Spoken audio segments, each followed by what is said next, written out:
Welcome to the Marvelous Post-Blip Podcast, a podcast on all things Marvel on the Fangirl Zone. I am Mischievous Dave. I'm Sean, Fangirl S. And I'm Steve, and today we're talking about episode 4 of Loki titled The Nexus Event, written by Eric Martin and directed by Kate Herron. He's my favorite Martin. Yeah.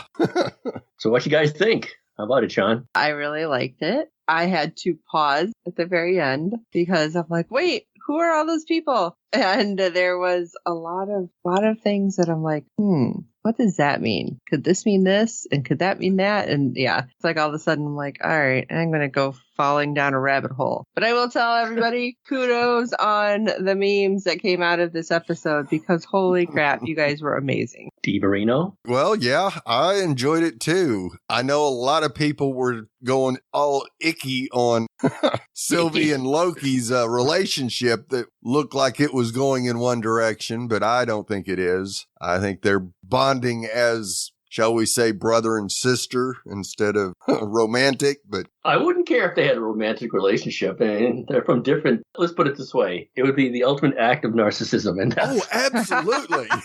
And I love me. I love me yes. Yeah, absolutely. And I thought it was curious that Renslayer actually mentioned that she forgot things a couple of times in the episode. That made me really scratch my head because I was kind of thinking she was behind the whole thing, especially after the reveal of the robots or androids or whatever you want to call them. Fembots. Yeah. But yeah, really great episode. Kept you on your edge of your seat. That's for sure. Oh, yeah. When Mobius got pruned, that was shocking. I was shocked, like, holy, you know what? I was like, what the? Yeah. And that shocked me. And immediately, being a long-time TV, you're like, that didn't happen. It didn't happen. Didn't happen. It's not going to happen. But it's still shocking. Yeah, but we also have a little bit of hope because of what happened to Loki. Maybe pruning is the end of your existence. Maybe you're just sent to another timeline. Made me think, oh yeah, for sure. It made me think that every time they bump somebody off, like that innocent guy in the first, well, I don't know if he's innocent. Yeah. The very first episode when he gets pruned, they just sent him someplace else. But they use that to make people cooperate. Right. Well, I don't think most of them know either. No. And when they brought in little Sylvie, they had someone struggling too. Didn't get pruned, maybe because she was a kid and didn't want them to see that. But you always see somebody like, no. You're right. Well, if we were rating this episode, I would have given it 4.5 pissed off sips. Nice. That was one of my favorite parts of the episode when she walked in. I'm like, yes! Yeah.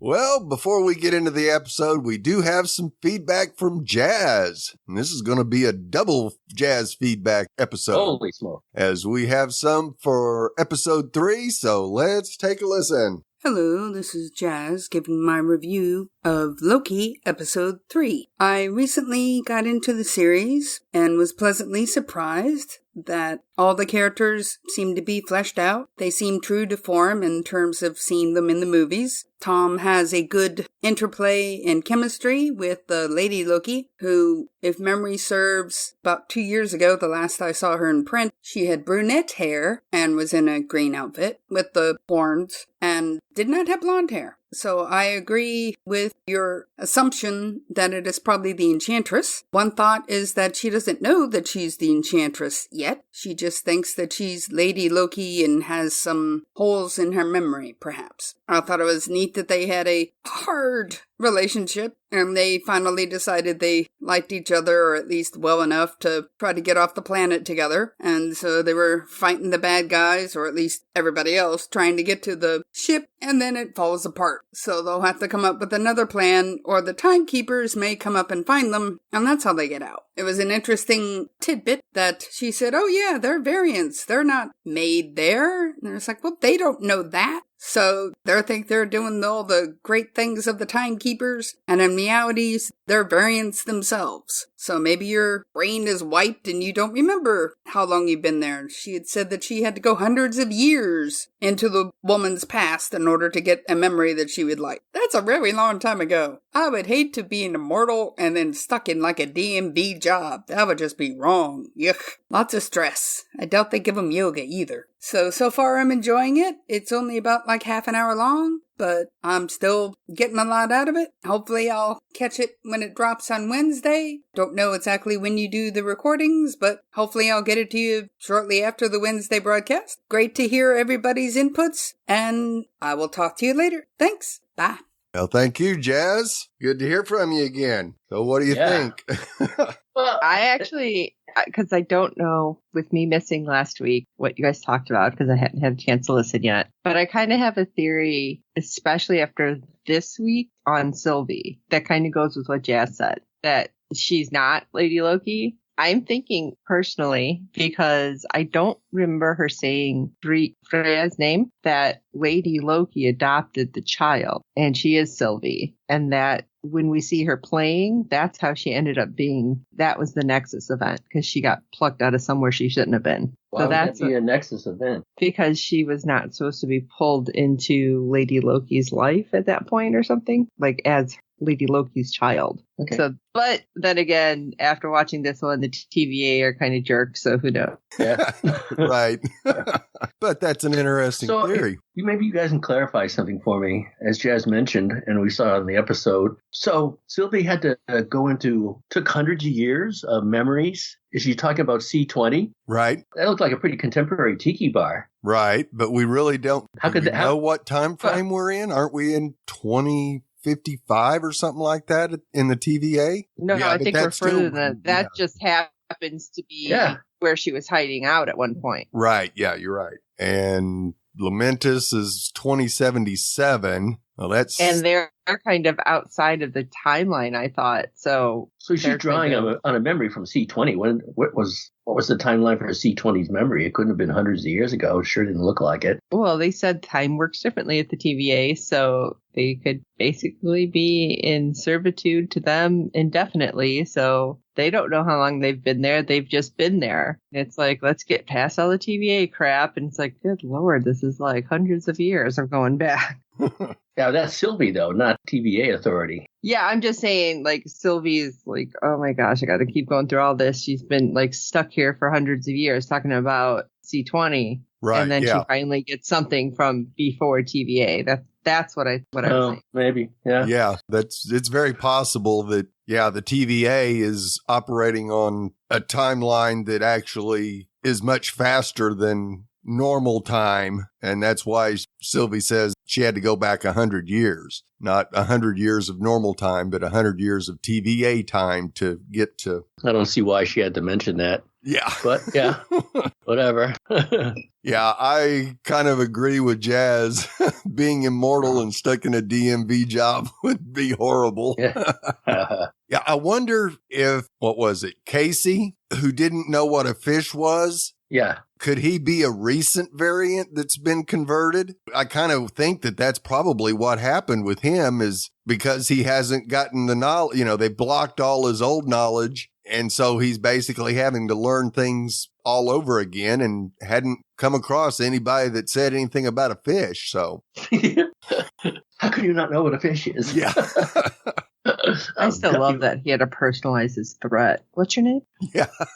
Well, once again, Jazz, we really appreciate your feedback, and we'll hear your thoughts on episode 4 here in a little bit. All right, let's jump into the recap of this amazing episode. Frayed nerves and paranoia infiltrates the TVA as Mobius and Hunter B-15 search for Loki and Sylvie. Well, that covers the first 2 minutes, maybe 5 minutes of the episode. Yeah. Because we surprisingly open the episode with the child is playing with her toys on Asgard. Now, while the trademark golden architecture and ornate decor was seen in the premiere's flashback to Thor the Dark World, episode 4 opens with an establishing shot of the Royal Palace and Rainbow Bridge, before cutting to young Sylvie playing outside a lavish bedroom. Now, one of the miniatures Sylvie plays with is Valkyrie, which is perhaps more likely to represent the Asgardian battle force rather than Tessa Thompson's character specifically. Maybe their fate was different in Sylvie's timeline, and the Valkyries remained revered protectors of Asgard rather than getting slaughtered by Hela. Also among Sylvie's action figure collection is a little giant wolf sitting beside the Viking ship. Now, this most likely represents Fenris, the beast Hulk tussles with on the Rainbow Bridge. Now, since Fenris was a loyal servant of Hela, the dragon Sylvie pits against her Valkyrie doll might actually represent Thor's evil sister. And this entire scenario could be playing out the flashback battle from Thor Ragnarok. Oh my God. I only noticed the Viking ship. I didn't pay attention to the other little two figures. Pieces. Yeah. And Fenris, because here's a weird fact, because Norse mythology is jacked up. Right. Is actually, I believe it's one of Loki's offspring. Would not surprise me a bit. If I remembered that correctly. So that'll really mess up your head. Yeah. Here comes the judge. Renslayer bursts in and arrests her for her crimes against the sacred timeline. Kid is put through all the bureaucracy we saw from the series premiere, but in her trial, she escapes by swiping the temp pad of Renslayer and disappearing into a time door. They need to lock those things down. I would think so. Password protect him or something. Yeah. Use that fingerprint. Right. As well as revealing Sylvie as an avid collector of Thor merchandise, the episode flashback also confirms that Ravonna Renslayer was once part of the Minutemen, just like B-15 and C-20, which also kind of had me scratching my head. Yeah, I wonder how she moves up. Right, exactly, because the judge was a guy. Yeah. Yeah. So while escorting the youngster through TVA headquarters, however, the number on Renslayer's garb is revealed as A23. This is almost certainly a nod to the character's comic book origins, with Ravonna making her very first appearance in Avengers number 23, or if you prefer, A23. For sure. The numbers have abound this week. Yes. I wanted to know, because I thought it was weird, the kid grabbed the temp pad, whatever, and was able to figure it out in like seconds. Right, yeah. She just opened it and boom. See, this I feel like kind of gives a little bit more to what I was thinking, that she's not Loki. She was basically like plucked out of time and pulled in to be adopted by Loki. And that maybe Lady Loki knew everything. And so she was like telling her, okay, if this happens, this. But it doesn't make sense how, though. Right. I'm sure they're going to bring everything up nice and neat in little bow, and I'll be totally fine and not have any questions. Yeah, right. Yeah. Do you think they'll leave us at a cliffhanger? So, yeah. Oh, my God. What if they leave us with a cliffhanger? No. That would mean a season 2, I would believe. Or just a continuation in the Doctor Strange movie. That's true, too. Well, this all seems to be a flashback for Ravonna as she enters a chamber flooded with a mysterious, colorful fog. Kind of like my party room downstairs. The smoke eventually clears, showing 3 shadowy figures on thrones. That's not in my playroom. No. The timekeepers. Just a statue of me.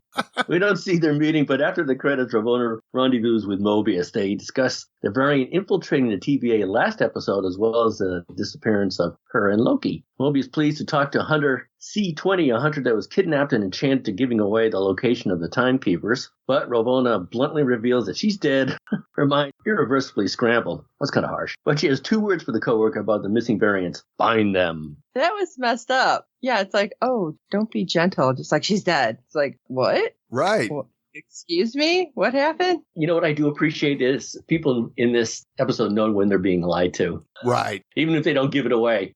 You're lying to me. Yep. Well, Mobius has been doing, his job. Who knows what it exactly is, it seems like, for a while. So I think he's able to pick some stuff up. And then after watching this and reading a bunch of different spoiler alerts on the internet, it's it really starts making you question. It's like, okay, wait, was he pulled from here? Was he like an investigator? It's a lot of things that if you don't dissect every single scene, you're not going to catch, which obviously I don't, because I miss things all the time, like Fenrir. Let's go to Lamentus 1. Let's see, we know where they are, but the TVA doesn't know. So we're waiting out our time on the rapidly disintegrating mood of Lamentus 1 that a lot of people have been comparing to various scenes in Star Wars, because you have the Death Star, so to speak, looming over them. Right. Sylvie does tell Loki about her waning memories of Asgard, and adding, the universe wants to break free, so it manifests chaos. That had me scratching my head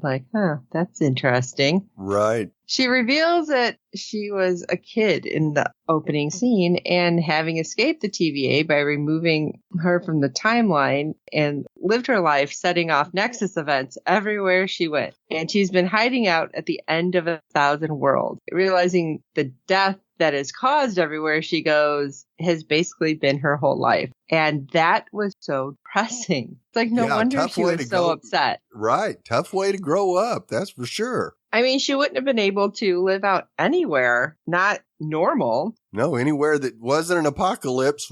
As soon as she showed up, it showed up as a Nexus event in the TVA. So they came after her again. So, yeah, talk about the fugitive, always running until she finally figured out Yeah, I would say it really makes me wonder when she was able to figure that out. Because that had to be a hard lesson for a kid. Oh, absolutely. Yeah, she probably didn't figure it out until she was, I'm thinking, maybe early, late teens. That's just horrible. Yeah. You have to get through your narcissistic adolescence first. Yeah. Oh, it's me. Rats. Sylvie does ask if all Lokis are destined to lose. Now, I didn't feel like this was her admitting she was Loki yet. I feel like this was just her asking, like, great, I'm with you again. This is going to suck. Right. Because I'm with you, are we going to lose? Exactly. Oh. Now, Loki, of course, disagrees and says, even if they died, they end up surviving. And I'm like, wait, what? I thought that was weird, but okay, I guess this worked. And then, of course, we see debris falling and they look into each other's eyes. Now, this is the part where a lot of people are like, oh, look at, they totally love each other. Right. No. I don't believe this. I believe that they both finally realized that they have been dealt kind of crappy hands. Right. And that they did a lot of crappy stuff. Now, Sylvie did it to survive. Loki did it because he thought it was funny. Yeah. Yeah. And that they finally understand that, okay, there was more that should have happened for us than what did. And when they hold each other's hand, it's like, oh. Yeah, I didn't think it was the whole like, oh, look at, they love each other. Moosh, now kiss. No. Like I said, I'm just thinking it's like, oh, they finally found somebody who understands what it's like to seem like you're fine and be lonely. Right. The romantic I am, I prefer they are mushy and romantically involved. Okay, kiss. I don't think they are destined to be alone. I think, well, of course, that's the Nexus event that happened right there. They held hands. Right. And something grew between them, and then ding, ding, ding, all the alarms came off because, I don't know, they're not destined to be alone. So that's the event that changed everything, and they were found. At least that's the way I read it. But they think they were destined to be alone. Right. Yeah, they did. Until then. Right. Until that moment. And then they realize, hey, we may not have to be alone for ever, which, that would be a huge Nexus event on the timeline. Right. Because Mobius and B-15 are feverishly trying to track down their missing variant Lokis, monitoring for any fluctuations on the timeline. Now, as the screen's old school readout rolls by, it seems the TVA are keeping tabs on the planet Morag. In the MCU, this locale is best known as the place Star-Lord danced towards an Infinity Stone in Guardians of the Galaxy. Now, the comic books featured Morag 4 in the same Annihilation storyline as Lamentus, perhaps explaining why it pops up here. So Mobius and Hunter B-15 see a huge branch emerge from the sacred timeline. One of your spears, Dave. It alerts certainly headed in the right direction. Yeah. It alerts them to their location, and they're able to jump and save them just as things reach their worst. I have a quick question. Sure. B-15, when she kept saying, we have to find them.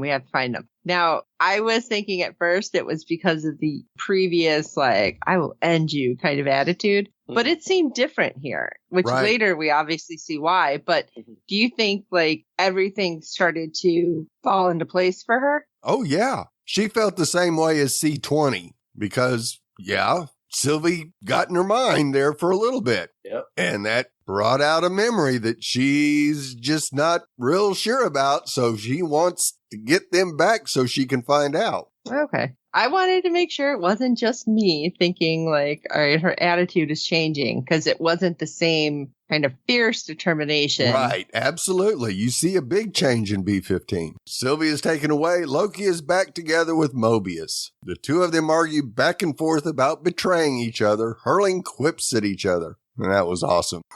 I know. Almost seemed ashamed to him, like, come on, guys. Really? Catch it up.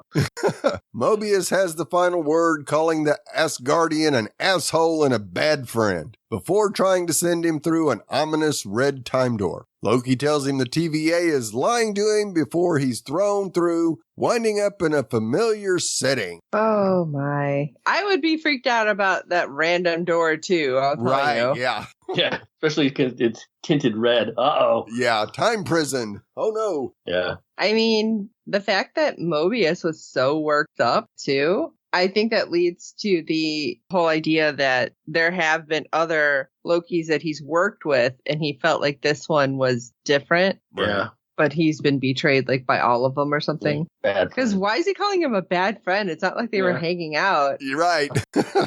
No, they have a pretty good rapport, so. Right, yeah. I think they like each other. That's why I'm starting to wonder, if it was just a whole bunch of Lokis beforehand, like Tour de France Loki was a good one that he used or something. Yeah. Yeah, we didn't even see the three we saw at the end of the episode, so. I know. Interesting. Infinite Lokis. That's a scary thought. Maybe the last one he worked with kept biting him. Yeah.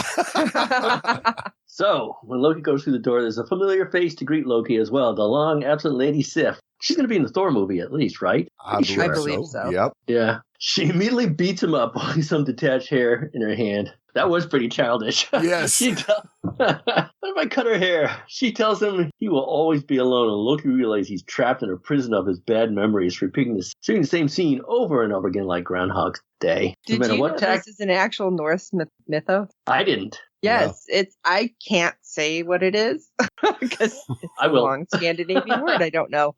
But yes, apparently in Norse mythology, Lady Sif is actually married to Thor. And she likes to get a little freaky when Thor's often, doing manly stuff. Right. And so she hangs out with her brother-in-law quite often. And that's how he got close enough to cut her hair, because she was knocked out after some brown chicken, brown cow time. Brown chicken, brown cow. And he cut off her long golden hair, which apparently gold at one point was actually called Hair of Sif, Norwegian lore. And Thor came back and she had to come clean with how he got so close to her. And so then Thor beat the crap out of Loki, and then Loki had to go to the dwarfs to have them create magical hair to weave her hair back onto her head, because she was famous for her long golden lock. So no matter what tactic he tries, he always ends up the same for him. On the floor. Yeah, with the knee to the groin. On the floor and a little sore. Wow. No, a Homer Simpson moment. Football to the groin. Mobius asks Ravonna to interview Sylvia, which she denies, claiming she's too dangerous. It's clear Loki's words are living rent-free in his head, and he bristles at constantly being told to work your Loki. Yeah, good. I finally see that. I wanted to see that come out in him. Right, and it did. Yeah, he's no fool. Certainly not. I mean, he can go toe-to-toe with Loki, so. I mean, how many times has he said, you almost had me? Yeah. Back in the time cell, Loki is already at the end of his rope, begging for mercy from Sif for cutting his hair. He admits he craves attention because he's a narcissist who fears isolation. Sif helps him up and surprisingly walks away, finally avoiding physical confrontation. Does that mean that this torture chamber has AI? I thought that was weird, because if it's a memory, how is it changing? Right. So yeah, this was definitely an interesting twist to this time prison. And I mean, what happens now? I mean, of course we get Mobius coming in, but it would have been nice to see as it rewound, what would he have to say the same thing to not get hit again? Yeah. And do maybe they just start with somebody new. Right. Or does it change to another bad memory? Yeah. Maybe he has to come to terms with his absolute craptastic behavior before anything changes. And then, probably changes to a different crappy memory. Right. So what happens next, Sean? Well, It's in that moment when he's finally realized he's been a jerk that Mobius pulls him out and wants to talk to him about a little bit more. But before they go out, that's when he's like, do you really think that you're a horrible person? It's like, oh, okay, wait, are you going to talk to him in here or out there? I mean, what's going on? But I feel like at this point, like Loki hasn't truly learned everything. So that's why he's pulling him out. It's like, all right, let's talk for a few. And Loki, of course, doesn't like this because he bristles as being called a partner with Sylvie and says she's difficult and irritating, which I feel like he's just talking about himself at this point. Right. He remains quiet through most of the interrogation, though. And I feel like at this point, I don't know if Mobius knows what's up or if he's just trying to see how far he can push this Loki, which started to kind of worry me. Right. He's apparently got a pretty good feel for Loki and what he can do to push his buttons. Right. He does say at one point, Loki does, that he'll be exterminated immediately upon revealing what I know anyway. And it's like, well, then back to the time cell. It's like, whoa, hold on. Apparently, Lady Sif kneeing him in the groin is a little too much.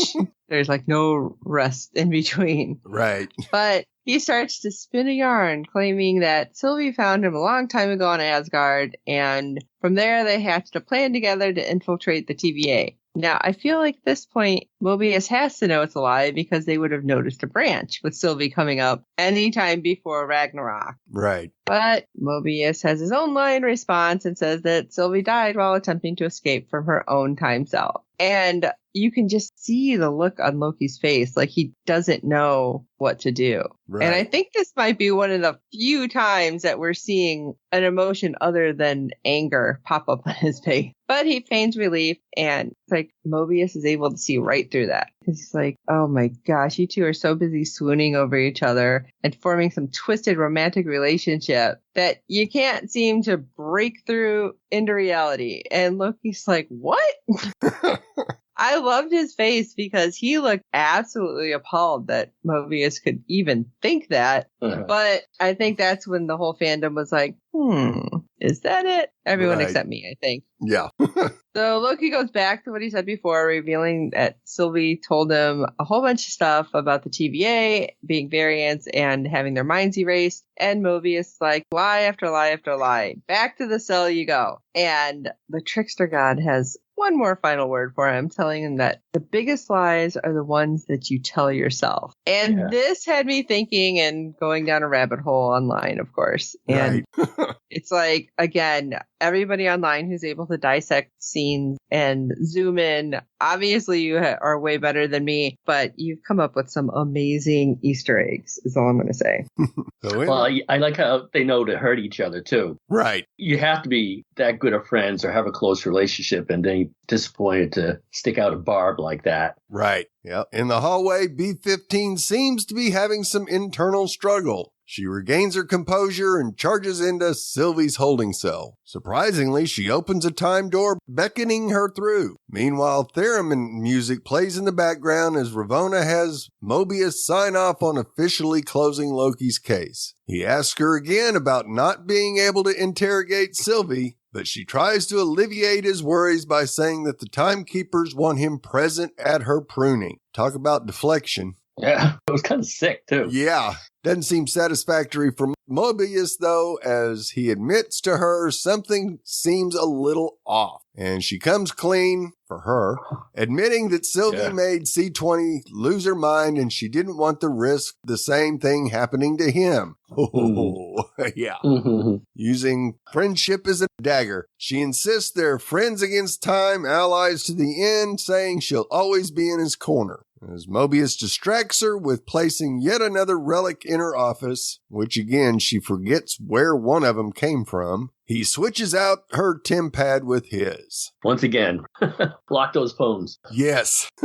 B-15 takes Sylvie back to Rock's cart, where she enchanted her back in episode 2. I'm like, wow, this is the place you picked? Pouring rain? Like it has been up here, where I am for the last 3 days. It made me think, when you went back there, you said earlier, how did little Sylvie figure out how to use the TemPad? Right. I don't think she did. I think she just pressed it the same way Loki did. Loki ended up in the worst place back in Lamentus. True. And who knows where little Sylvie went. Right. But she spent all her time running from there, wherever it was. Yeah. It might have been the last place Renslayer visited. Yeah, I know. So anyway, she asked her about exposing her mind to memories from her past life. Sylvie tells her she's a former variant and that they're actually the same. And though we don't see B-15's memory, it's clear that the rediscovery has a profound effect on her. Did you guys want to see it? I thought she was going to say something like Mommy. Right, something like that. She begins to cry as tears pour down and asks the Asgardian, what now? Right. Yeah. In private, Mobius goes through C20's file on Ravona's pad. He sees a scene of her debrief where she discusses the memory she experienced from Sylvie. She tells everyone there's a variant before Ravona leans into the frame to stop the recording.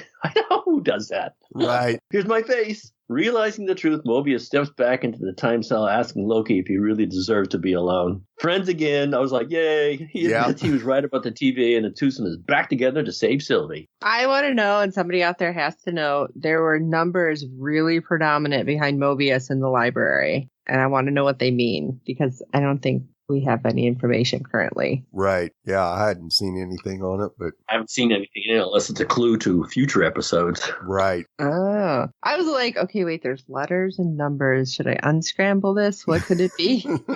Thought it was really interesting. It makes me wonder. We'll learn what it is, and I'll want that t-shirt. Right. Well, the duo gets busted because as they come out of the time cell, Ravona is there because she discovered her missing pad. And even with her and the Minutemen staring them down, Mobius answers a question she asked him before. If you can go anywhere in time, where would you go? I thought that was a weird question originally. Right. And so when he does answer, he's like, oh, I have an answer for you. I want to go wherever I'm really from, wherever I had a life before the TVA came along. And hey, I probably had a jet ski. And the guy prunes him on Ravona's order. But I'm like, what the hell? You're just like, oh, no big deal. I'm going to just kill this guy who I've been working with. Right. Because as far as anybody knows, once you're pruned, you're dead and gone. It looks painful. Yes. It looks painful. I'm the guy from the first episode, and I don't know if Mobius was just shocked or he really was in pain. I don't know. It's so weird. And does everybody end up in the same place then? Yeah, we don't know. I have no idea yet. Let's hope so. That'd be nice. Yeah. Loki had a pretty pained reaction on his face. Right. I think it was more shock than just pain. Like, oh my gosh, he really just did that. Right. And I think the question is Ravona's way of finding out if any of their old memories are coming through. Because if they mention, oh yeah, I'd like to go back to Earth in the 90s. Well, that's a signal that maybe Mobius's memories are coming through, that he actually did have a jet ski in the 90s. Yeah. So I think that's probably one way of her using to make sure nobody's falling out of line. I wonder how she got around her time loop awareness. Right. Maybe that has something to do with the promotion or whoever is pulling the strings. Exactly. That's interesting. I didn't think about that. So it does kind of make sense. The higher up you go, you have to have some idea, especially if you're going in front of the timekeepers. Yeah. Well, when they didn't show him the first time, her first time through there, right? Maybe she's just putting on a show or a pantomime. Yeah, I visited him. Yeah. Or maybe somebody else was actually there. She did look actually worried. Now, I don't know if that was supposed to be like, all right, misdirection, or if she was seeing really the person behind the screen, so to speak. Or maybe she got threatened with being pruned herself and losing all the authority and memories or whatever she's built for herself, even though she'd gone along with whoever's pulling the strings. Right. And if it wasn't for the memory losses that we saw in this episode, which maybe is a misdirection, maybe not. It kind of blew my theory from last week that she was Kang, actually. Yeah. Maybe. That would be weird. Yeah.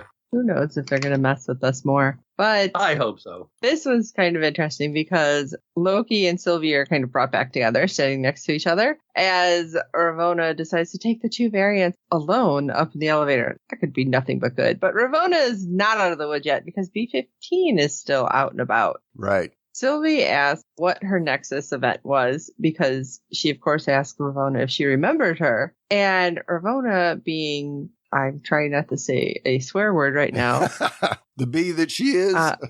Oh, my gosh. just gave a smile. It's like, oh, I don't remember. I'm like, all right, now I know that they have those things on that rewinds their time, but I kind of wish that Loki could have grabbed it and Sylvie could have just punched her. Right. Because I feel like that was necessary right there. Like, I don't remember. It's like, ha ha ha. Deserved to get punched in the face. Oh, like, if anybody this episode deserved it, bad Ravonna. And they end up in the Timekeeper's lair, so to speak. And I'm kind of wondering, because you had mentioned like the fog earlier, Dave, like if that's supposed to kind of cloud people's memories too, because of the other hunters and all that were up there. Like, oh, you only see what we want you to see kind of thing. Right. Yeah. Because in magic.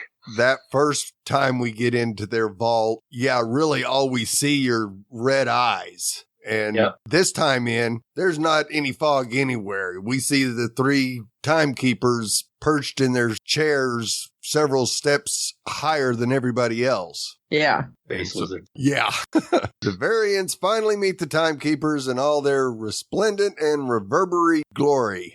Yeah, they did have quite a bit of reverb there. Yeah, you have to. Yeah, that was definitely a throwback to 60s robotics.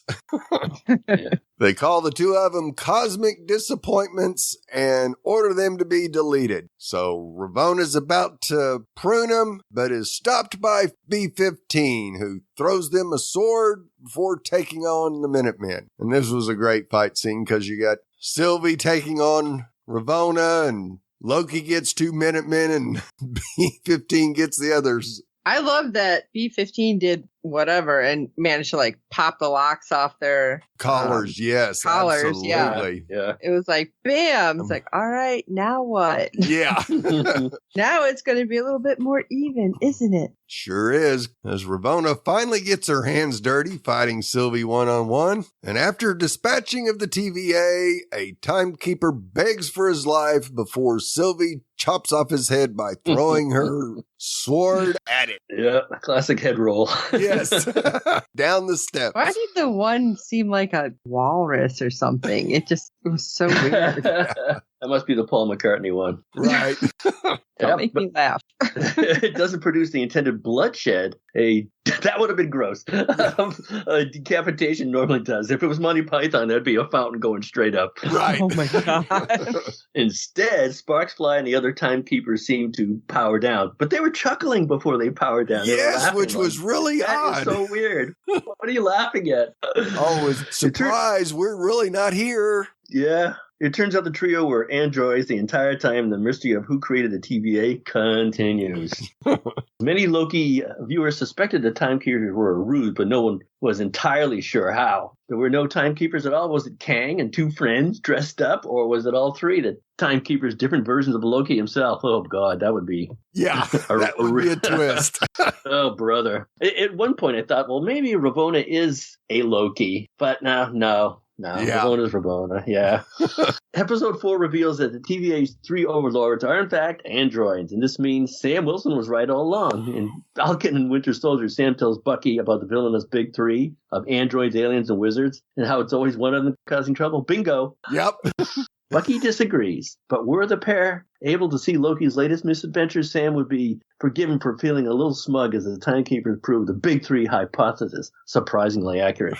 And that's why he's Captain America, baby. That's right. It still makes me wonder about the Ancient One. Was she wrong? Right. Or is she just, God. Loki promises Sylvie they'll figure it out and grabs her, about to seemingly embrace her romantically. I'm like, yeah, go for it, dude. Yeah, get a big kiss on her. Yeah. She'd probably slap him. Yeah.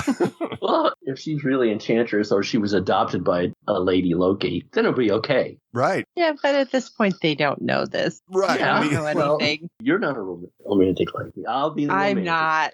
I am so not.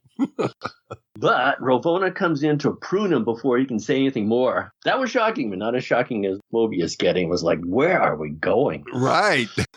Another quick fight. Sylvie opted not to prune the TVA worker back, though, demanding she tell her everything. She could have given a little stick with the pointy end, too. Yeah. I thought she was going to at least stab her in the shoulder because she totally deserved that. Yep. Somewhere in Tahiti, Phil Coulson is enjoying a good long chuckle. Loki's death provides a close facsimile of how the God of Mischief bumped off S.H.I.E.L.'s friendliest employee in 2012's The Avengers movie from behind with a big stick.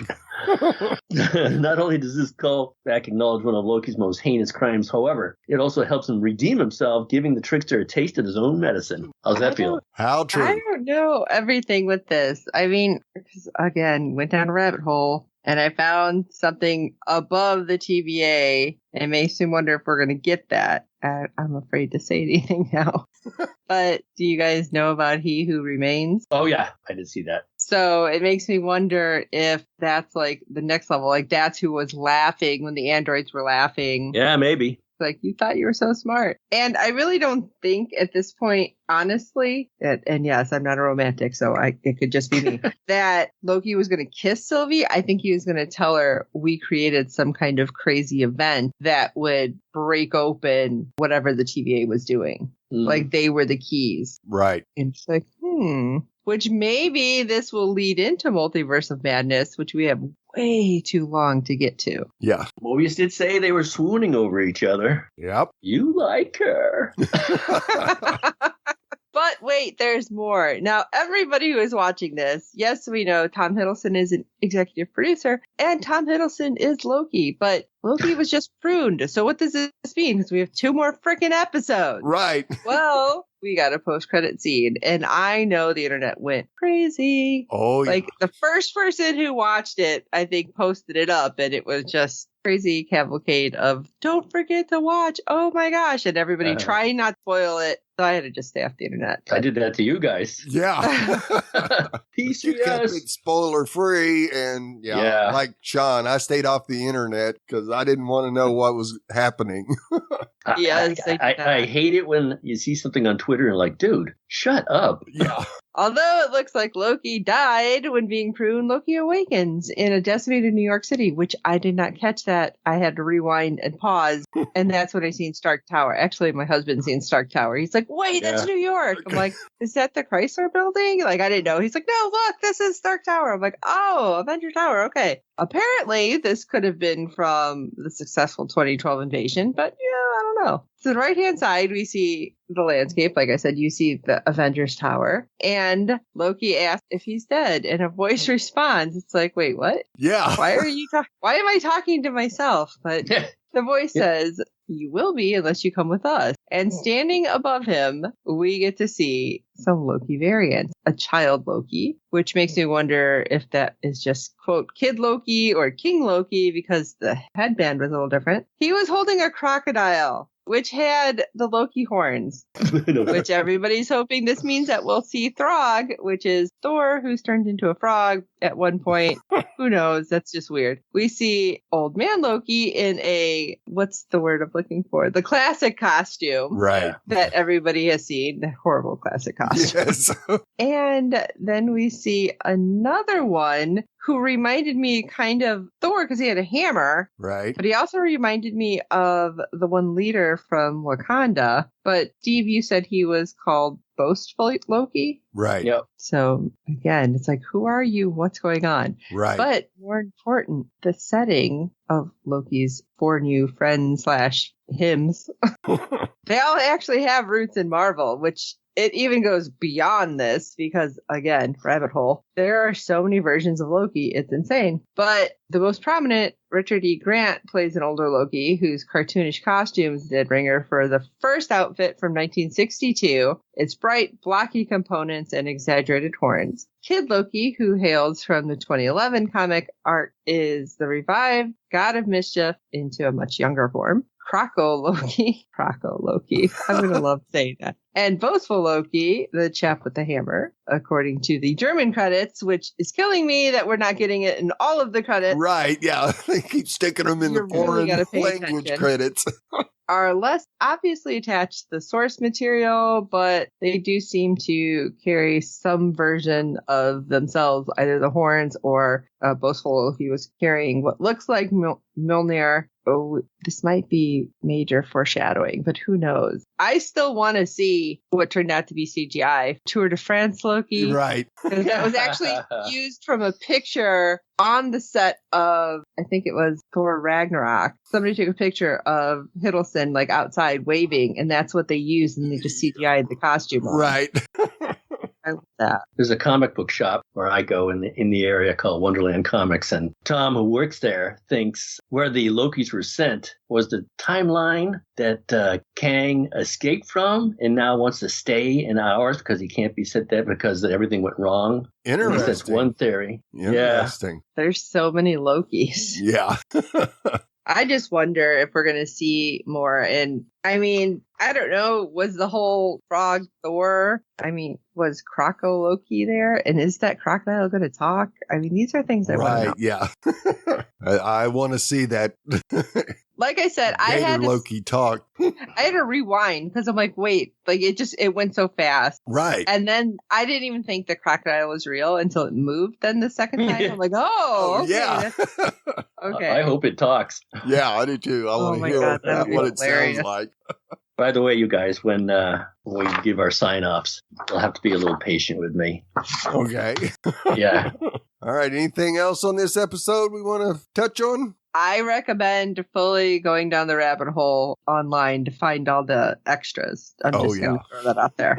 Yeah, there's a bunch of them. Yeah. Yeah. All right. Well, we have some more feedback from Jazz, so let's hear what she thought about episode 4. Hello, this is Jazz, and I'm giving my review of Loki Season 1, Episode 5. I'm actually rather enjoying the series quite a lot. I thought the resolution of Loki and Sylvie not being blown up worked out well because the Time Vault administrators or authority had to come by and save them. I'm not sure why they consider them the ultimate of importance, since they always threaten them with death if they don't do what they say. They do have a tendency to escape rather nicely. I think that Loki has become rather fond of Sylvie and vice versa, sort of like friends that only occasionally stab each other in the back. And she did admit in this episode that she was a female version of Loki, but did not know exactly what she supposedly did that was so wrong that would warrant her to be plucked out of the timeline and have her world knocked off. And I'm assuming not be able to go back to it, but I'm not sure. So I would think if all of the Time Bureau, I guess, are all variants and had their previous worlds eradicated and then stuck in a DMV type world, I wouldn't like that either. So I could totally see the guard and the Morpheus person deciding, okay, well, you do have something that is merit here, and help them out. They both got knocked off rather quickly, though. I would have thought a guard would at least had more hand-to-hand skills, but she gave up her sword, and then I guess melee wasn't her forte, because she was knocked off, or at least cut down, I guess. Not eradicated, just no longer standing up. So by the very end, they found out that they were robots. Found it odd that once one guy's head got lopped off, the other two thought it was hysterically funny before they decided to not work either. It made me think about Doombots, and perhaps Doom would have the ego that would say he could control space and time. I think they ought to have more Doctor Who jokes, since it deals with space and time, relative in space. I like the humor in the show. I think it zigs and zags and keeps me guessing, so that's good. I'm not sure where they're going to go next with that. I thought it was good that Sylvie was hopefully going to make the boss lady harmed to get all the information about why everybody's doing this, or maybe it was the boss lady's idea in the entire time, and she just put the robots up there for a figurehead to be the, ooh, scary, do your work, or you get sent to the principal's office kind of thing. So I hope you waited until the end of the credits, because, spoiler alert, it sure changes the ending once Loki gets knocked off, and then he gets not resurrected, but waken up by 3 different versions of himself, 4 if you count the kimono lizard with the helmet. So hopefully you saw that part. If not, surprise, you might want to go check it out. But I enjoyed it, thought it was good, and hope you all are well. Thanks. Bye. Well, thank you, Jazz, as always. Yeah, I'm glad she rediscovered us. Yes. Yay. Thanks, Jazz. And I was just thinking, if it was a Komodo dragon, that thing would be huge. Aren't they poisonous? Like, I don't even know. Yep. Well, I mean, I guess that kind of fits with Loki being poisonous. Very true. Actually, it probably would have been more of a poisonous snake then, but I'm sure the insurance was not having any poisonous snakes on set. Right.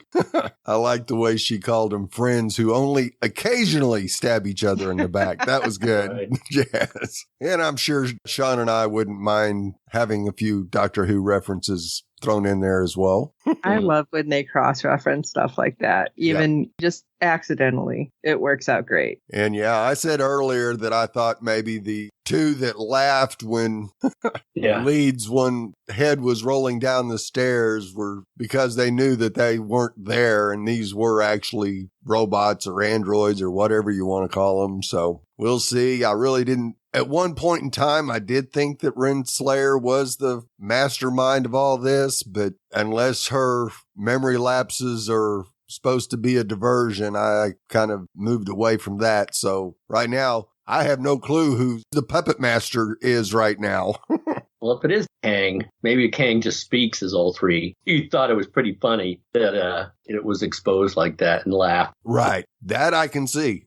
Yeah. I don't know. I'm really starting to think it's He Who Remains, and he was just voicing all of them and then laugh. Could be. Yeah. Because, they were very robotic voices, that's for sure. Sounded like the robot from the 60s version of Lost in Space. Oh, we also discussed when I was down at Wonderland Comics that maybe the reason why the Ancient One says, you have to keep the timeline, because even she's not knowledgeable of another timeline, or other universes, I should say. She's only knows about the timeline in her universe. Right. I guess. Yeah. Okay. Nope. We'd love to hear your thoughts on each and every episode this season, as we only have 2 more left. But go to www.fangirlzone.com and click on the contact link, where you will find several ways to contact us via email or through social media. Please review and rate us on iTunes and any other platform you use for our podcast. With good ratings and reviews, it helps other fans of the show find us, as there are plenty of other Marvel podcasts out there. Tell your friends, and I hope you are enjoying our podcast. And don't forget to check out the other great Fangirl Zone podcasts. And again, don't forget to check out all of our contact info at www.fangirlzone.com. You'll find us on Twitter and Tumblr and Facebook and everywhere. And we're so excited. You can also email us directly. We have so many different emails.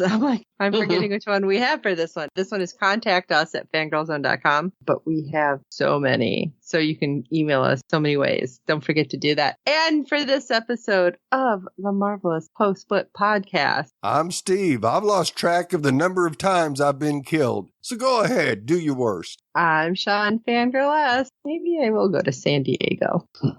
And this is Mischievous Dave. See you later, alligator. See you later, alligator. See you later, alligator. See you later, alligator. See you later, alligator. Get it? There is nothing wrong with your internet. Do not attempt to adjust your settings. We are controlling the podcast. We control the squealing and the screams. We can make your heart flutter, your eyes blur from tears, or sharpen your mind to crystal clarity. For the next hour, sit back. We are in control of what you hear. We repeat, there is nothing wrong with your settings. You are about to experience the awe and mystery known as the female mind. You are now entering the Fangirl Zone.